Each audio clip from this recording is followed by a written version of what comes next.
എല്ലാ പ്രിയപ്പെട്ട സുഹൃത്തുക്കൾക്കും നമസ്കാരം. 14/7/2025 മുതൽ 19/7/2025 ശനിയാഴ്ച വരെയുള്ള പൂജകളാണ് ഈ പറയുന്നത്. തിങ്കളാഴ്ച രാത്രി 7 മണിക്ക് വരാഹി ദേവി പൂജ ഉണ്ടായിരിക്കും. കടബാധ്യത വിട്ടൊഴിഞ്ഞു മാറുന്നതിനും സർവൈശ്വര്യം ഉണ്ടാകുന്നതിനും സർവ്വഭാഗ്യം ഉണ്ടാകുന്നതിനും സർവ്വ ദുരിതങ്ങളും വിട്ടൊഴിഞ്ഞു മാറുന്നതിനും വേണ്ടിയിട്ടുള്ള വരാഹി ദേവി പൂജ ആണ്. ചൊവ്വാഴ്ച രാത്രി 7 മണിക്ക് ഭദ്രകാളി ദേവി പൂജ ഉണ്ടായിരിക്കും. കുടുംബദേവതാ ദോഷം, കുലദേവതാ ദോഷം, ശത്രുദോഷം, ആഭിചാരം, ദൃഷ്ടിദോഷം, കൺദോഷം, രാക്കുദോഷം എന്നിവ വിട്ടൊഴിഞ്ഞു മാറുന്നതിനും സർവൈശ്വര്യം ഉണ്ടാകുന്നതിനും വേണ്ടിയുള്ള പൂജകളാണ് ഈ നടത്തുന്നത്.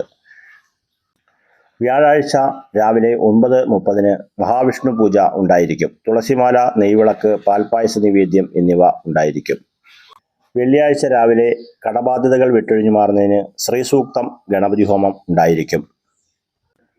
ശനിയാഴ്ച ഹനുമാൻ സ്വാമി പൂജ, വെറ്റിലമാല സമർപ്പണം, കുങ്കുമാർച്ചന, വെണ്ണ നിവേദ്യം എന്നിവ ഉണ്ടായിരിക്കും. പെട്ടെന്നുള്ള കാര്യസാധ്യത്തിനും ഉദ്ദിഷ്ട കാര്യസിദ്ധിക്കും വേണ്ടിയുള്ള പൂജകളാണ്.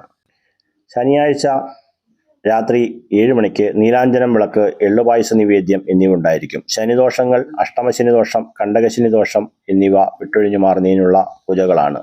നന്ദി, നമസ്കാരം.